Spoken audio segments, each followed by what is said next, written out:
भारतवासियों, आज हम भारतवर्ष में जो योगी पुरुष हुए हैं, जो कान फाड़ के कानों में मुद्रा डाल के योग धारण करते थे, उनके बारे में बात करेंगे, विचार करेंगे। आज से लगभग 280 साल पहले उज्जैन नगरी में राजा गंधर्व सेन का राज था। उसकी पत्नी सत्यवती, उसके यहाँ एक पुत्र पैदा हुआ, उसका नाम भर्तृ रखा। दूसरी रानी जो थी, उसके भी एक पुत्र पैदा हुआ, उसका नाम विक्रमादित्य रखा। विक्रमादित्य छोटा था और भर्तृ थोड़ा बड़ा था। जब राजा गंधर्व सेन की मृत्यु हुई तो जो भर्तृ था वो राज सिंहासन पर बैठा। भर्तृ थोड़ा अयासी स्वभाव का बन गया। इस वजह से एक दिन उनके यहाँ एक साधु सन्यासी आए। कुछ लोग तो कहते हैं कि वो अपना गोरखनाथ ही थे। उन्होंने आके अलख जगाई और लोगों ने उसको बैठा लिया। ये उस समय रानियों के वनवास में बिजी थे, इनको बताया गया और उसने इसका बहुत आदर सत्कार किया। अपने जो भर्तृ था, सन्यासी बहुत खुश हुआ। उसने एक फल दिया, बोला कि इस फल को खाओगे तो सदा जवान रहोगे, बहुत सैकड़ों सालों तक जवान रहोगे। तो वो इतना कहकर वो चला गया। सन्यासी बड़ा ओजस्वी था। राजा जो भर्तृ था वो अपनी जो रानी पिंगला थी उससे बहुत प्यार करता था। उसने सोचा कि ये फल मैं पिंगला को खाऊं तो सदा जवान रहे। उसने वह फल अपने पिंगला को दिया और पिंगला का एक जो मित्र था, वो जो उसका रथ चलाता था, हम उसको सारथी कहते हैं, उसके चंद्रचूड़ उसका नाम था। पिंगला का उससे प्यार था।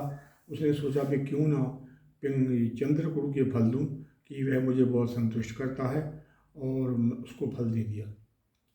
चंद्रचूड़ जो है उसका एक वहाँ की वेश्या थी गणिका, रूपरेखा भी नाम था, कलावती भी कहते हैं। वो बहुत सुंदर थी। राजा जो अपना ये भी उनके साथ पास जाया करते थे और उसने चंद्रचूड़ ने वह फल जाके गणिका को दे दिया। गणिका ने जब उसने फल दिया, उसने कहा गणिका से कि यह जो फल खाने से आप सदा जवान रहेंगी। लेकिन गणिका को अपना जो काम में पसंद नहीं था।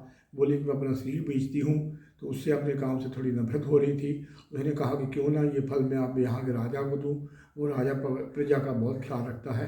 तो उसने वह फल राजा को दिया। राजा को उसे मिलने आया था, राजा को फल दिया। राजा बड़ा हैरान हुआ, बोला कि ये फल आपको किससे मिला है। राजा की आंखों में लाली आ गई, जिससे गणिका घबराने लगी। उसने कहा सच बताओ। उसने सच बता दिया कि मुझे चंद्रचूड़ ने दिया है। चंद्रचूड़ क्योंकि राजा का जो अस्तबल का मालिक था और उसकी रथ चलाता था, सारथी था, उन्होंने चंद्रचूड़ को बुलाया और चंद्रचूड़ को जब फल के बारे में पूछा, चंद्रचूड़ घबरा गया। उसने कहा सच बताओ, सच बताओगे तुम्हारी जान बख्शी हो जाएगी। उसने सच बता दिया कि मुझे ये रानी पिंगला ने दिया है, रानी पिंगला से मेरा प्यार था। उसने चंद्रचूड़ को देश निकाला दे दिया और गणिका को बताया कि ये फल जो है मुझे चंद्रचूड़ ने दिया है। गणिका बहुत शर्मिंदा हुई। उसके बाद में राजा को वैराग्य हो गया।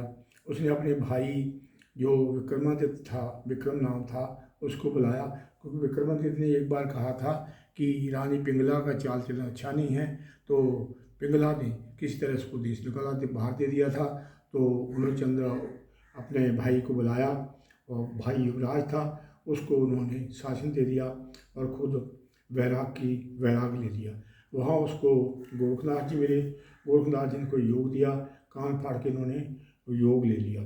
अब ये एक बात है, मेरी जिज्ञासा थी कि ये तो आप सब जानते ही होंगे, इसकी जो भर्तृ की कहानी है, योगियों की कहानी है, क्योंकि आजकल तो बहुत लोग जानते हैं। लेकिन मेरी कुछ जिज्ञासा थी, इसलिए मैं अपने देशवासियों के प्रति ये थोड़ी सी जो बात रखी है, इसका ये इसलिए कि मुझे जिज्ञासा मेरी जो है वो आप पूर्ण करें।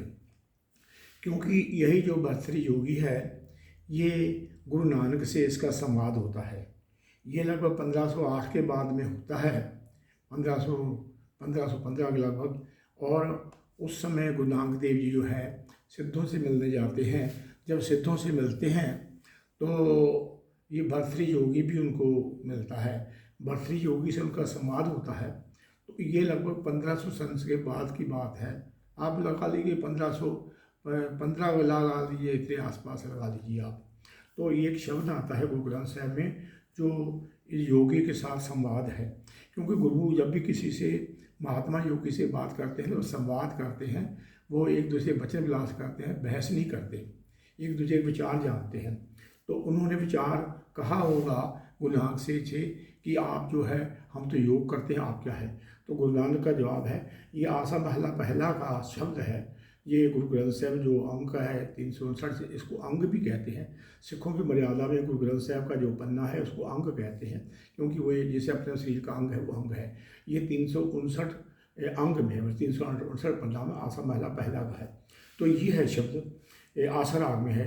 गुर का शब्द मने मह मुद्रा, खिंथा खिमा हड़ाव हो, जो किस करे भला कर मान हो, सहज योग निर्पाव हो, बाबा जुगता जीव जुगो जुग योगी, परम तंत मह जोगं, अमृत नाम निरंजन पाया, ज्ञान काया रस भोगं, रहाव शिव नगरी मह आसन बैसो, कल्प त्यागी बाधं, सिंगी शब्द सदा दुन सोहें, अहनस पूरे नादंग, प्रभु विचार ज्ञान में डंडा, वर्तमान बेभूतं, हर हर कीर्त हर रास हमारी, गुरमुख पंथ अतीतं, सगली ज्योत हमारी समया, नाना वर्ण अनेकं, कहो नानक सुन भरथर जोगी, पार ब्रह्म लिव एकम। वो बताते हैं आपकी जो चिंता जो विभूति है वो हमारे यहाँ क्या है। तो ये है, तो देशवासियों ये शब्द है, ये उन्होंने बताया कि हम कैसे, हमारी भक्ति कैसी है। तो ऑटोमेटिकली ये जो गोरखनाथ जी हैं, कभी हम इसका इतिहास बताएंगे। कहते हैं इसने कि हनुमान जी को जीत लिया, सब कुछ जीत लिया, पर पता नहीं क्या बात है। गुरु नानक जी देव जी के जाल जब इनका समाधि हुआ है, जो गोरख माता, उसका नाम बाद में नानक माता भी रखा गया, उसकी संवाद के आगे, उनके जो बातों का आगे, ये उनके ज्ञान के आगे ये टिक नहीं पाए थे कोई भी योगी। ये इससे ये सिद्ध होता है कि ये लोग परमात्मा की भक्ति करते हैं। तो योग, क्योंकि गुरु नानक ने उनसे कहा था कि आप जो योगी पुरुष हैं, आपका समाज को, भारतवर्ष को आपका क्या देन है। आप तो भागकर पहाड़ों पर आ गए और समाधि ला के बैठे हैं। आपको दुनिया से कितना दुनिया कष्ट भोग रही है।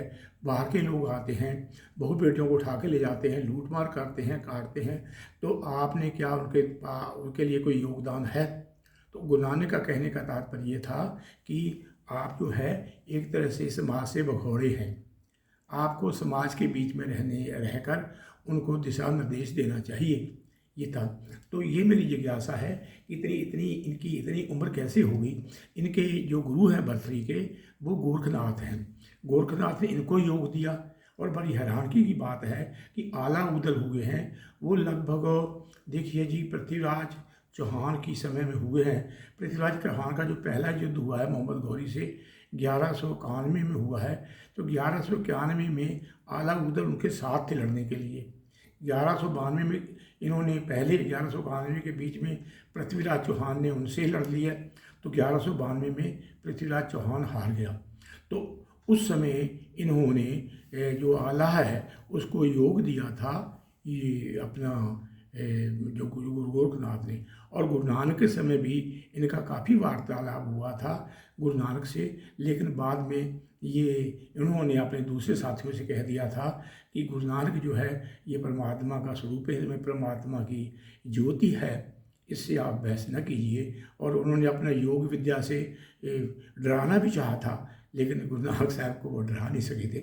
तो मेरा आप लोगों से ये निवेदन है, जिज्ञासा है कि इन वाकया ही इन लोगों की इतनी इतनी उम्र है, क्योंकि जो विक्रमी संवत है वो आजकल 2080 चल रहा है। तो उस समय ये भर्तृहरि योगी लगभग उससे बड़ा था विक्रमादित्य से। विक्रमी संवत विक्रमादित्य से चालू हुआ है। तो उस समय ये जो भर्तृहरि योगी, जो गुरु नानक तो जन्म 1500 समथिंग के बाद में इनका उनसे वार्तालाप हुआ है भर्तृहरि योगी का। उस समय इन्होंने इसको जो है इनका आपस में संवाद हुआ। तो जो गोरखनाथ वो तो पहले से ही थे और गोरखनाथ बाद में भी थे। तो ये इतनी लंबी उम्र, कुछ लोग कहते हैं श्वास चढ़ाते थे, क्या करते थे, इसके बारे में थोड़ी जिज्ञासा थी। अगर मेरी जिज्ञासा कभी को दूर कर सके तो ठीक है। तो मैं धन्यवाद दूँगा। आप सबको मेरा प्रणाम है। जो थोड़ी सी संक्षेप में इसको बताया है कि वो आप लोग इनके बारे में जानते हैं। तो मैं अगर त्रुटियाँ बहुत होंगी, त्रुटियों के लिए मैं आपको क्षमा चाहता हूँ। व्यक्तिगत मेरी जो बातें हैं उसका कोई गुस्सा न माने। तो सबको मेरा प्रणाम है। वाहिगुरू जी का खालसा, वाहिगुरू जी।